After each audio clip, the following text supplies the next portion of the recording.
जय हिंद दोस्तों, मैं हूं आपका दोस्त के बी और आज के इस वीडियो में हम 15 मार्च 2021 को आरआरबी एनटीपीसी के जो दूसरे शिफ्ट का एग्जाम हुआ है इसमें पूछे गए जीके और करंट अफेयर्स के प्रश्नों को डिस्कस करेंगे।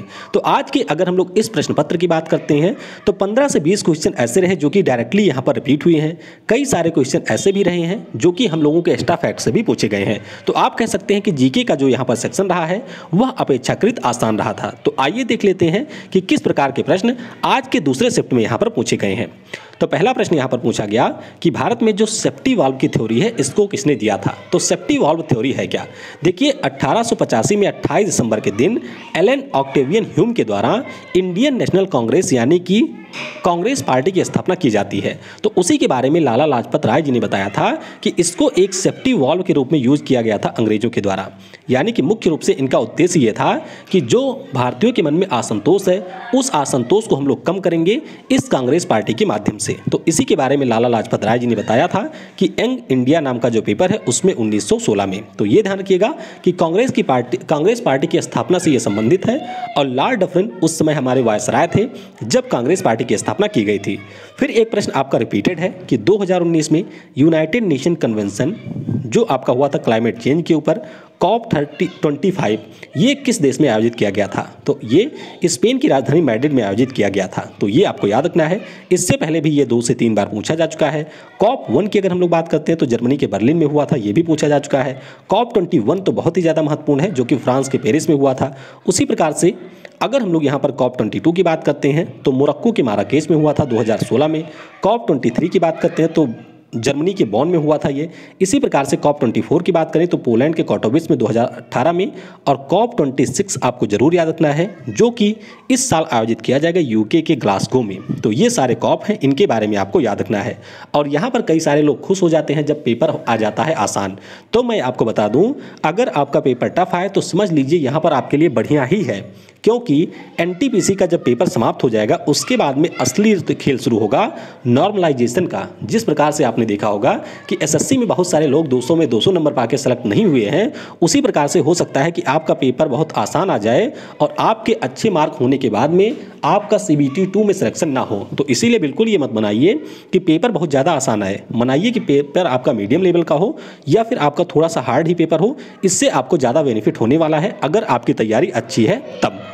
और अगर आप लोग CBT 2 एग्ज़ाम इसके अलावा ग्रुप डी एग्जाम के लिए स्टैटिक जीके की तैयारी करना चाहते हैं तो आपको नीचे मेरी अनअकैडमी प्रोफाइल की लिंक मिलेगी, उसे आप लोग जरूर फॉलो कर लीजिए। इसके अलावा मैं आपको बताना चाहूँगा कि कई सारी स्पेशल क्लास स्टैटिक जीके के ऊपर मैं ऑलरेडी पढ़ा चुका हूँ आपके अनअकैडमी प्लेटफॉर्म के ऊपर। इसके अलावा आज से हर रोज़ रात को 10 बजे आपको जो भी एनटीपीसी का यहाँ पर एग्जाम हुआ है उसकी 1.5 घंटे की मैराथन क्लास मिलेगी जिसमें हम लोग जीके के लगभग 1.5 से 2,000 प्रश्नों को डिस्कस करने वाले हैं। तो उस क्लास की लिंक भी आपको नीचे डिस्क्रिप्शन में मिल जाएगी। अगर आप लोग चाहें तो उसमें इनरोल कर सकते हैं।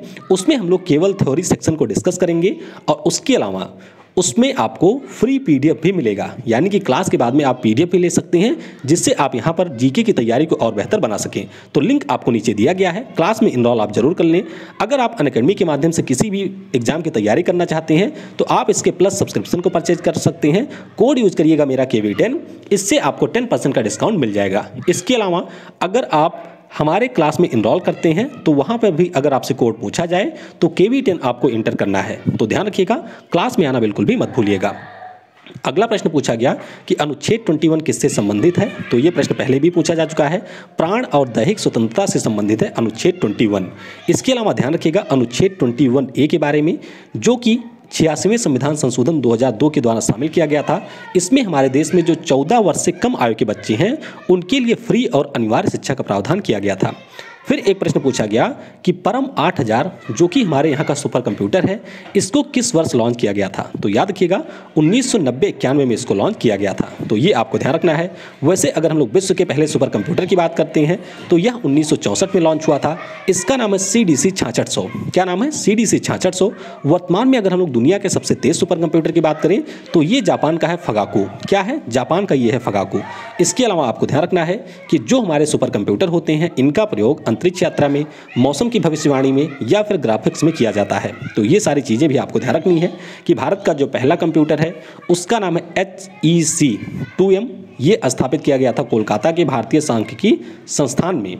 भारत में निर्मित पहले कंप्यूटर की बात करें तो ट्राइफैक इसका नाम है। सुपर कंप्यूटर मैंने आपको बता ही दिया कि परम 8000 नाम है।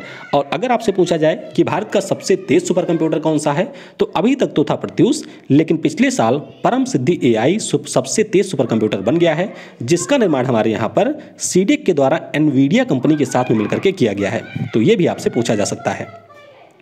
अगला प्रश्न पूछा गया कि भारत में कौन सा राज्य है जहां पर आज तक राष्ट्रपति शासन लागू नहीं हुआ है। तो केवल 2 ही राज्य हमारे ऐसे हैं जो कि अभी तक राष्ट्रपति शासन से बचे हुए हैं। एक तो है तेलंगाना और एक यहां पर है छत्तीसगढ़। तो छत्तीसगढ़ आपको ऑप्शन में दिया गया था, तो यही रहा होगा यहां पर करेक्ट। सबसे ज़्यादा की बात करें तो सबसे ज़्यादा लगा है उत्तर प्रदेश में, 10 बार यहाँ पर राष्ट्रपति शासन लग चुका है। राष्ट्रपति शासन की बात करते हैं तो हमारे संविधान के 2 अनुच्छेद हैं जिनके माध्यम से इसको लगाया जाता है। एक तो है अनुच्छेद 356 और दूसरा आपका है अनुच्छेद 365 में मुख्य रूप से यह प्रावधान दिया गया है कि अगर केंद्र सरकार का कोई निर्देश होता है और उस निर्देश को राज्य सरकार फॉलो नहीं करती है, तो उस स्थिति में 365 के द्वारा यहां पर राष्ट्रपति शासन को लगाया जाता है। फिर एक आसान सा प्रश्न था कि नाबार्ड की स्थापना कब हुई, तो 12 जुलाई 1982 को इसकी स्थापना हुई थी। मुख्यालय आपको मुंबई में मिलेगा और अध्यक्ष की बात करें तो GR चिंतला इसके अध्यक्ष हैं। अगला प्रश्न पूछा गया कि इनमें से कौन सा आयरन का अयस्क है। तो आयरन की अगर हम लोग अयस्क की बात करें तो कई सारे आपको अयस्क मिलते हैं। इनमें जो सबसे सुपीरियर है वह आपका है मैग्नेटाइट। मैग्नेटाइट की अगर हम बात करें तो 72% इसमें आयरन मिलता है। ये भी आपको ध्यान रखना है कि सबसे सुपीरियर वाला कौन सा है। इसी प्रकार से हेमेटाइट की बात करें तो 69.9% इसमें आपको आयरन मिलेगा। जियोलिथिक की बात करें तो 62% है। लिमोनाइट की बात करें तो 55% इसमें आयरन आपको देखने को मिलेगा। फिर एक प्रश्न था कि शीशे का अयस्क कौन सा है। तो शीशे का अयस्क होता है गैलेना। क्या होता है? गैलेना शीशे का अयस्क होता है। फिर एक इस प्रकार से था कि इनमें से कौन सा सही नहीं है। तो इसमें एक तरफ कई सारे लोगों के नाम दिए गए थे, दूसरी तरफ यहाँ पर नारे दिए गए थे। तो इसमें एक नारा था करो या मरो का, जिसके सामने गांधी जी का नाम नहीं था। तो यही आपका रहा होगा यहाँ पर करेक्ट। बाकी कौन कौन से नारे और थे वह आप नीचे कमेंट में बता सकते हैं। फिर दाब का SI मात्रक यहाँ पर पूछा था। तो इसका जो SI मात्रक है वह मैं आपको नहीं बताऊंगा, उसका नाम आपको नीचे कमेंट में लिखना है। बाकी अगर हम लोग फोर्स की बात करते हैं तो F = A², यानी कि बल पे अगर आप लोग एरिया का स्क्वायर डिवाइड करते हैं तो ये आ जाता है प्रेशर। इसे हम लोग न्यूटन मीटर स्क्वायर भी कहते हैं। तो मात्रक क्या है वह आप नीचे कमेंट में बताइएगा। बाकी जब मैं इसकी PDF आपको प्रोवाइड करूँगा तो उसमें इसकी डिटेल आपको मिल जाएगी। फिर यह भी प्रश्न आपका रिपीटेड है कि चंपारण सत्याग्रह किसके लिए किया गया था। कल भी इससे प्रश्न आया था, आज एक बार फिर से प्रश्न आ गया है। तो यह नील की खेती के लिए बिहार में किया गया था और इसमें राजकुमार शुक्ला जी ने गांधी जी को आमंत्रित किया था लखनऊ में। कहाँ पर? जो लखनऊ अधिवेशन हुआ था कांग्रेस वाला 1916 में, उसमें गांधी जी को आमंत्रित किया गया था। तो ये सारे प्रश्न भी आपसे पूछे जा चुके हैं। अगला प्रश्न पूछा गया कि गोलकुंडा का जो किला है वह आपको कहाँ पर मिलेगा। तो इस किले की बात करें तो तेलंगाना की राजधानी हैदराबाद में आपको ये किला मिल जाएगा। इसकी अगर हम लोग बात करें तो जो कुतुब शाही वंश था उसकी ये राजधानी रही थी 1512 से 1687 तक। अगर हम बात करें कि किसने इसका निर्माण करवाया है तो काकतीय वंश के द्वारा गोलकुंडा के किले का निर्माण करवाया गया था। फिर एक प्रश्न आसान सा प्रश्न था कि पद्मनाभ स्वामी मंदिर कहाँ पर स्थित है। तो ये आपको मिलेगा केरल की राजधानी तिरुवनंतपुरम में। कहाँ पर है? केरल की राजधानी तिरुवनंतपुरम में ये स्थित है। चेरा और द्रविड़ शैली में इसका निर्माण किया गया था। भगवान विष्णु को ये मंदिर समर्पित है। तो इसके बारे में आपको याद रखना है। अगला प्रश्न पूछा गया कि कौन सा राज्य महाराष्ट्र के साथ में सीमा नहीं बनाता है। तो ये भी आसान सा प्रश्न था। अगर हम लोग महाराष्ट्र राज्य की बात करते हैं तो ऊपर ये गुजरात से बनाता है, उसके बाद में यहाँ पर मध्य प्रदेश हो गया, फिर यहाँ पर छत्तीसगढ़ है, उसके बाद में यहाँ तेलंगाना है, फिर यहाँ पर है कर्नाटक और यहाँ पर है गोवा। तो इन सभी राज्यों के साथ में महाराष्ट्र सीमा बनाता है। अब इसके अलावा जो राज्य रहा होगा वह आपका रहा होगा करेक्ट। फिर एक प्रश्न था कि काकरापार परमाणु ऊर्जा संयंत्र किस राज्य में स्थित है। तो ये आपको गुजरात में मिलेगा, लेकिन बाद में मुझे पता चला कि यहाँ पर पूछा गया था काकरापार परियोजना के बारे में। तो ध्यान रखेंगे जो काकरापार परियोजना है ये भी आपको मिलेगा गुजरात में और इसका निर्माण ताप्ती नदी के ऊपर किया गया है। तो यहाँ पर काकरापार परियोजना से प्रश्न पूछा गया था, ये प्रश्न आपका नहीं था। फिर प्रश्न पूछा गया कि कंप्यूटर में जो बाइट है इसका आविष्कार किसने किया था। तो बिट बाइट ये जो आपके हैं इनसे लगातार प्रश्न आ रहे हैं। इस बार पूछ लिया गया कि आविष्कार किसने किया था। तो वर्नर वैकोल्ज ने इसका आविष्कार किया था जून 1956 में। कब? जून 1956 में आविष्कार किया गया था। फिर एक यहाँ पर पुस्तक और उसके लेखक से संबंधित कोई स्टेटमेंट था जहाँ पर कई सारी पुस्तकें और लेखक के नाम दिए गए थे। तो उसमें एक था कि इसमें से कौन संबंधित नहीं है या इस प्रकार से कोई ऑप्शन था। तो विंग्स ऑफ फायर पुस्तक उसमें दी गई थी जो कि APJ अब्दुल कलाम जी के द्वारा लिखी गई है। फिर एक प्रश्न था कि सीपीयू की जो स्पीड होती है उसको हम लोग किस में मेजर करते हैं, तो गीगाहर्ट्ज में। किसमें? गीगाहर्ट्ज में हम लोग सीपीयू की स्पीड को मेजर करते हैं। फिर एक प्रश्न था कि जो अमीबा का विखंडन होता है वह किसके द्वारा होता है, तो बाइनरी फिजन। क्या होता है? बाइनरी फिजन के द्वारा अमीबा का विखंडन होता है। आसान सा प्रश्न था। फिर एक प्रश्न था कि इनमें से कौन सा उर्ध्वपातन का उदाहरण है, तो कई सारे आपके हैलोजन फैमिली के एलिमेंट दिए गए थे और उनमें से जो आपका आयोडीन होता है वह उर्ध्वपातन का उदाहरण होता है। उर्ध्वपातन का मतलब क्या होता है? जैसे आपका कपूर हो गया, आप उसको खुले में छोड़ दीजिए तो वह बिना द्रव में बदल जाता है गैस में, तो ये आपका उदाहरण होता है उर्ध्वपातन का। फिर एक प्रश्न पूछा गया कि इनमें से कौन सी एंटीटैंक मिसाइल है, तो आकाश, पृथ्वी और आपका त्रिशूल, इस प्रकार के ऑप्शन दिए गए थे। उसमें एक आपका था नाग, तो नाग हमारी एक एंटी टैंक मिसाइल है। इसके अलावा आपको ध्यान रखना है कि ब्रह्मोस जो है वह सुपरसोनिक क्रूज मिसाइल है। बैलिस्टिक मिसाइल की बात करते हैं तो हमारे यहाँ की जो पृथ्वी और अग्नि है ये बैलिस्टिक मिसाइल है।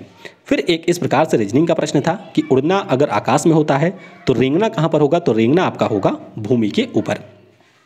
फिर प्रश्न पूछा गया था कि जो येलोस्टोन राष्ट्रीय पार्क है वह आपको कहाँ पर देखने को मिलेगा, तो ये राष्ट्रीय पार्क आपको अमेरिका में मिलेगा। कहाँ पर? अमेरिका में आपको मिलेगा येलोस्टोन राष्ट्रीय पार्क। एक प्रश्न पूछा गया कि एशियाई खेल 2022 इसका आयोजन कहाँ पर किया जाएगा, तो एशियन गेम्स 2022 की अगर हम लोग बात करते हैं तो ये आपका आयोजित किया जाएगा होंगजू चीन में। कहाँ पर? होंगजू चीन में इसका आयोजन किया जाएगा।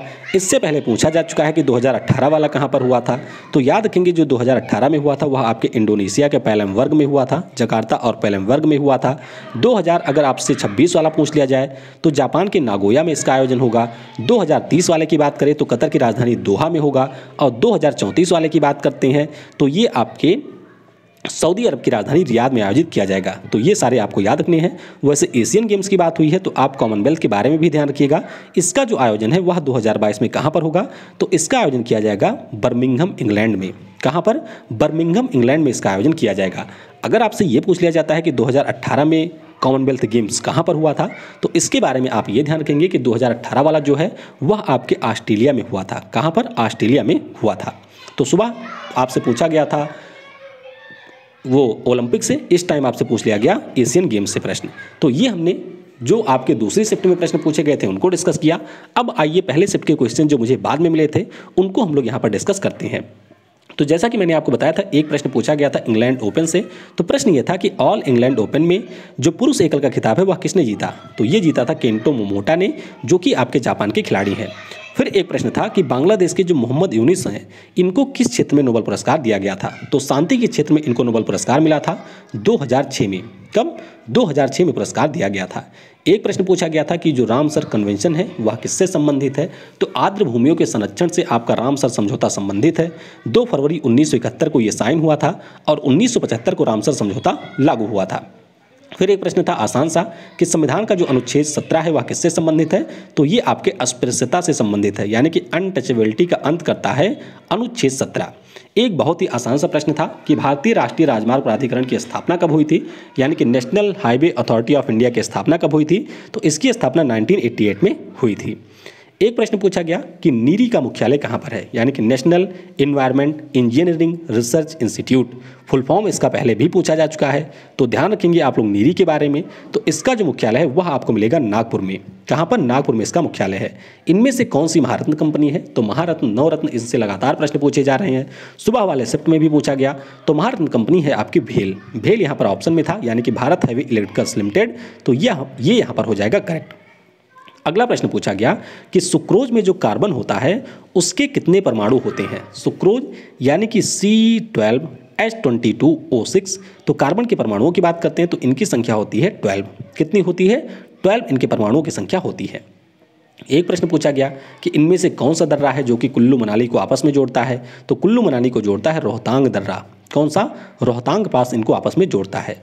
फिर एक प्रश्न पूछा गया कि जो हमारी कोलकाता मेट्रो है इसकी शुरुआत कब हुई थी, तो भारत की पहली मेट्रो है कोलकाता मेट्रो, इसकी शुरुआत हुई थी 1984 में इसकी शुरुआत हुई थी। तो ध्यान रखिएगा 1984 में शुरुआत हुई थी और ये हमारे यहाँ का 17वां रेलवे जोन है। किस नंबर का? 17वां रेलवे जोन है। सबसे बड़ा हमारे यहाँ का मेट्रो कौन है, तो ध्यान रखिएगा दिल्ली मेट्रो हमारे यहाँ का सबसे बड़ा मेट्रो है और कोलकाता मेट्रो हमारे यहाँ का एकमात्र ऐसा मेट्रो है जिसको एक रेलवे जोन का दर्जा मिला हुआ है।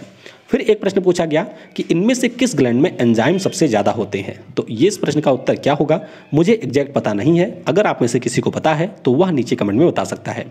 एक प्रश्न और पूछा गया कि जो आपके लाइसोसोम्स होते हैं इनके भीतर कौन सा फ्लूइड पाया जाता है, यानी कि कौन सा लिक्विड मिलता है। तो इसके भीतर आपको मिलेगा साइटोसॉल। क्या होता है? साइटोसॉल इसके भीतर पाया जाता है। तो इस प्रकार से जो आपके मैक्सिमम क्वेश्चन थे उनको हमने यहाँ पर डिस्कस कर लिया है। तो आप बिल्कुल इसके लिए परेशान मत होइए कि आपके शिफ्ट में किस प्रकार के प्रश्न पूछे जा रहे हैं।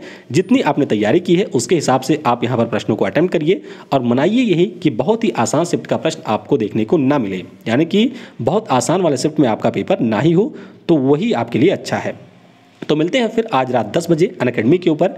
लिंक आपको नीचे दिया गया है, क्लास में आप लोग जरूर आइएगा। वहाँ पर आपको काफ़ी कुछ चीज़ें सीखने को मिलती हैं और साथ ही साथ आपको फ्री PDF भी दिया जाएगा जिससे आप लोग रिवीजन भी कर सकें।